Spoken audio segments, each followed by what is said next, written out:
So I would request you to give a warm round of applause for Mr. Aloysius.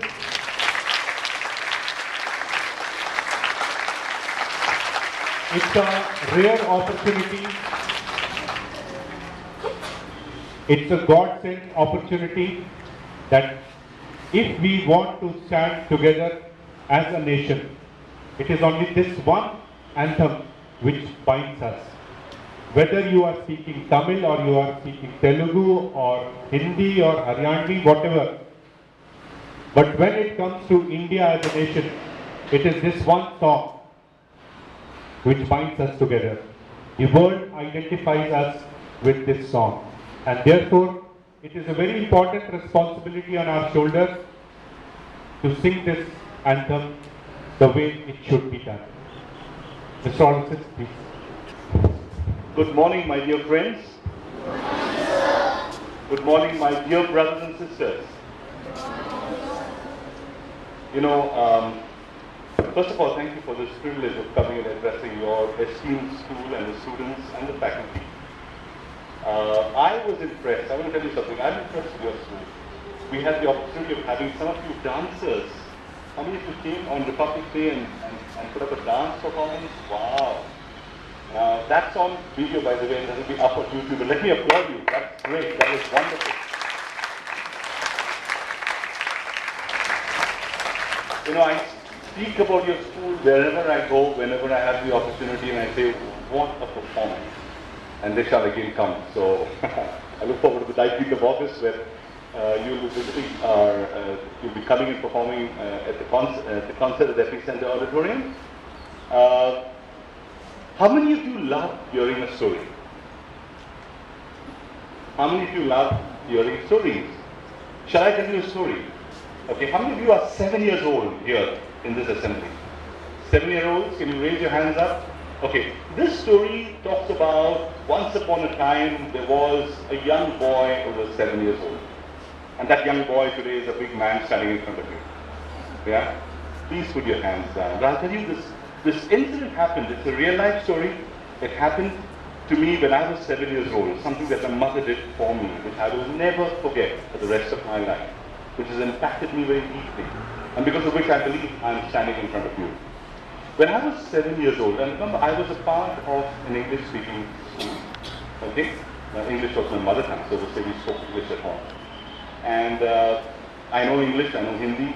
I grew up in Mumbai, in Maharashtra, so I know Marathi too. And I'm sure you speak English and Hindi at home, am I right? Yes?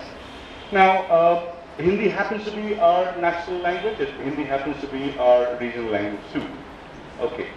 What my mother did was, before that, I'm going to intersperse with some questions. Do you know the author of our national anthem? Can anyone? Rabindranath Tagore, very good. And do you know which language he wrote it in? Bengali. Bengali was the regional language of the part where he lived. And so he wrote it in Bengali, and we actually sing the national anthem, which is, we have someone from Bengal, from Calcutta, so we sing the national anthem in Bengali, right? Am I right? Yes? But it's very important to know the meaning, and that's what my mother did when I was 7 years old. She took the English transliteration, because we read in English, so we need to know how to pronounce the national anthem correctly. They say, Jana Gana Mana, right? That's the pronunciation in Bengali. A Tamilian might pronounce it differently. A Mumbaiker might pronounce it differently. A Haryana might pronounce it differently. But we all are one, right?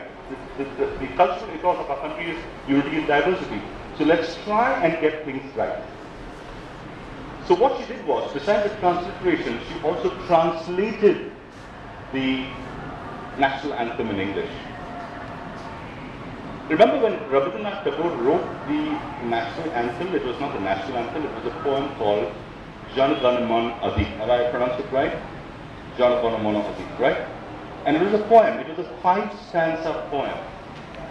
And the government of India adopted the first stanza, the first verse, as our national anthem, and gave it a tune.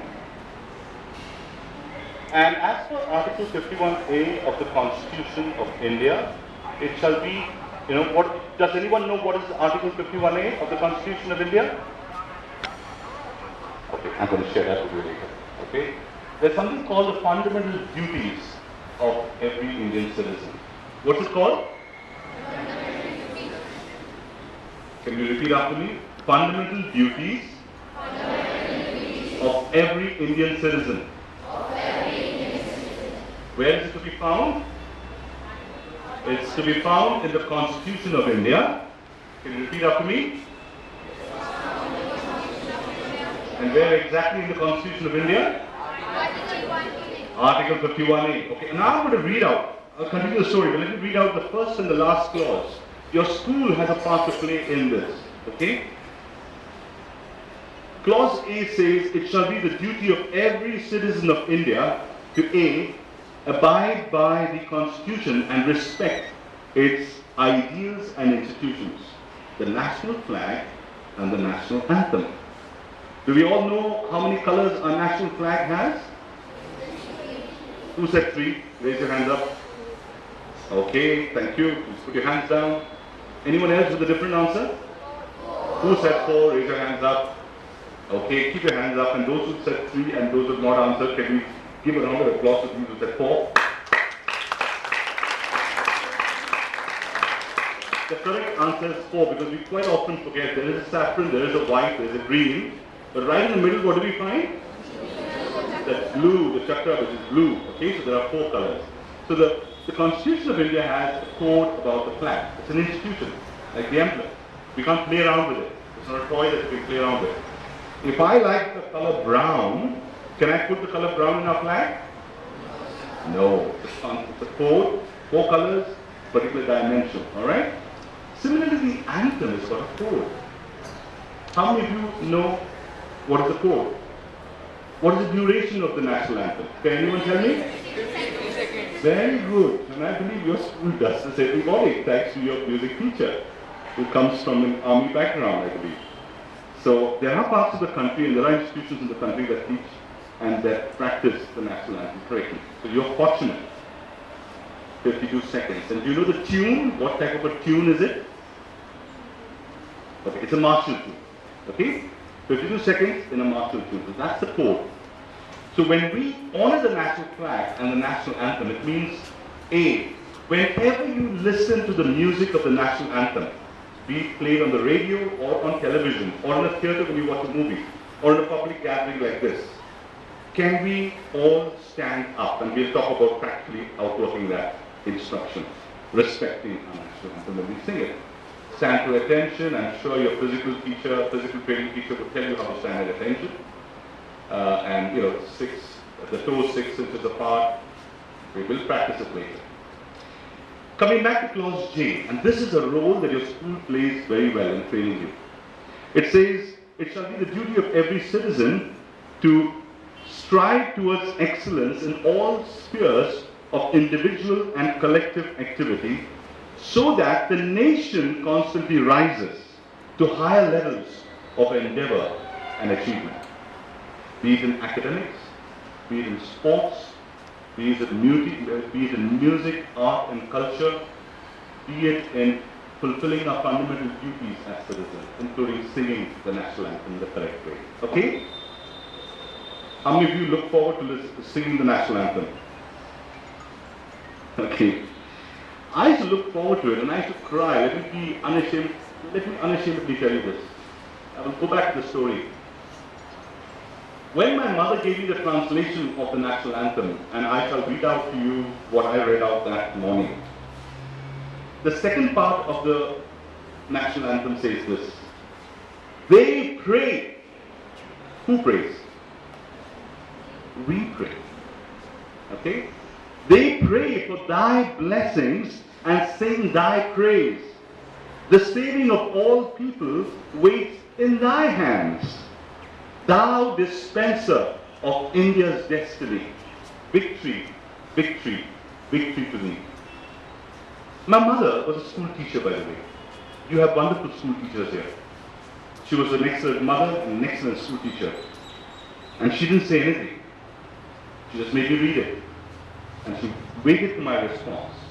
And as I read it, and as the meanings of the words sank in, my response was, Mummy, this is a prayer to God for our nation and for our brothers and sisters. You know why that sank in? Because I was very happy to know that after prayer, you read out the pledge together, the national pledge, which says, India is my country, and all Indians are my brothers and sisters. And that's why I enjoyed this morning by calling you my brother and sister. You are my brother, right? You are my sister. I am your brother, right? That's what the pledge says. Now, I belong to a very small family. Just my mother, my father, my little sister, and me. A small family. But for me, the pledge is very important because that morning, what I understood was that A, the national anthem is a prayer to God, the Almighty, for not just myself, but for my nation and for my brothers and sisters. And B, a feeling, a realization sank into me that my family is a large family. Today, it's 127 crores, big family. Can you tell me? Can you speak out loud the number? 127 crores. 127 crores. That's the size of your family. Believe it or not, it's true. Let it sink in. And we're responsible for each one of our members of our family. We're responsible. If things go wrong, we're responsible. What can we do to correct it? Right? And that's why I'm here. When I saw something going wrong, I said, let's do something about it. And I'm glad that your principal and the faculty are all involved and the institution is involved in this process. Okay? Coming back to the story. From that day when I sing the national anthem, I sing it as a prayer to God, and I'd like you, at the end, I will end the assembly with a prayer again, just as we began with prayer. We'll end the assembly with a prayer to God for our nation as we sing the national anthem. As I grew up to be a very patriotic child, boy, youth, man, as I stand today. They say I'm very, very patriotic, but I believe it goes back to that day when my mother taught me something very important. I used to cry when I sing the national anthem. I used to fervently pray to God for my country. I still do. I pray to God for my country. That this country, and I believe we have got great potential to be called a great India. You know, you guys are, you, my dear brothers and sisters, young as you are, you've got great potential to grow this country to its true potential. The future of the country is in your hands. Let's make the most that we have with it. Okay?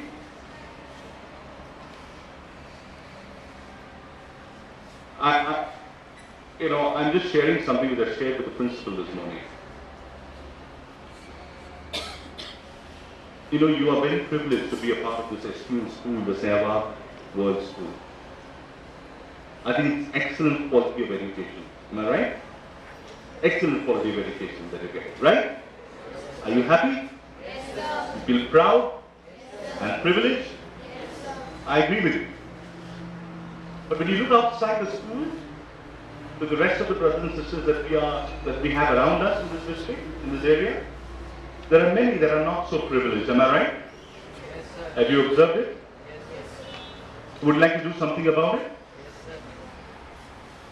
You know, what I would encourage you is, maybe we'll have another session with the student council some other day, that I would encourage you, if your heart is led to do something for the community, do it. Don't wait for tomorrow, don't wait for somebody else to do it. Do it.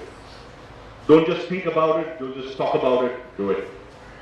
And I'll just leave you with this thought. We'll meet again another day when we have another program assigned and we'll explore what we can do. How we can impact the nation. It starts with ourselves. It starts with us doing it right, and we will shortly sing the national anthem.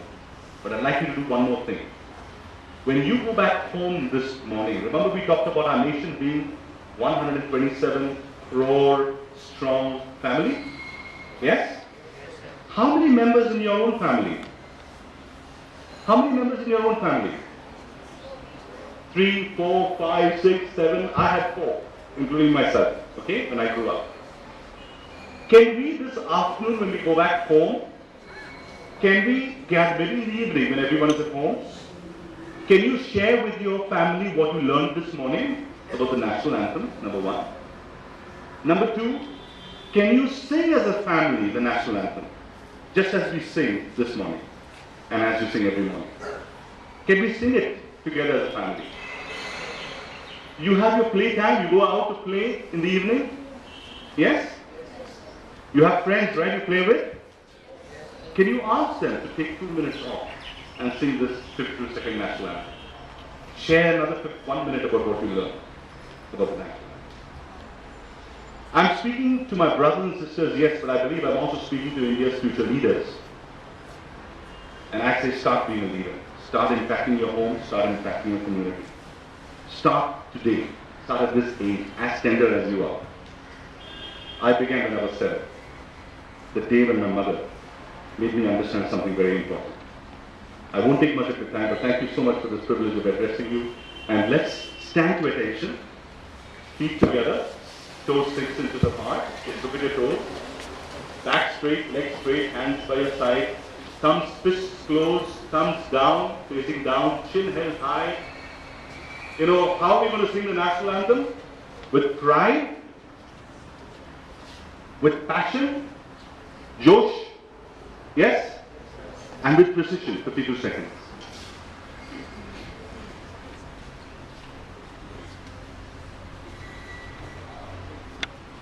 Look at your toe. It has to make a V shape. Making V.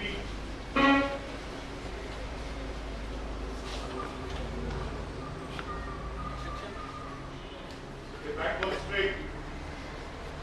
Chin up, chest out. The fist has to be like this. Thumb should not be inside. Chest goes out. Especially for boys, your thumb has to go in line along with this stitch line. Pant की जो सिलाई होती है ना, अंगूठा जो है आपको उस लाइन में होना चाहिए ऐसे, और ये हाथ बिल्कुल चिपके हुए. Hands straight. No gap. When we count 1 to 8, at the count of 8, we'll start Jana Gana Mana. Okay? 1, 2, 3, 4, 5, 6, 7, 8. Jana Gana Mana.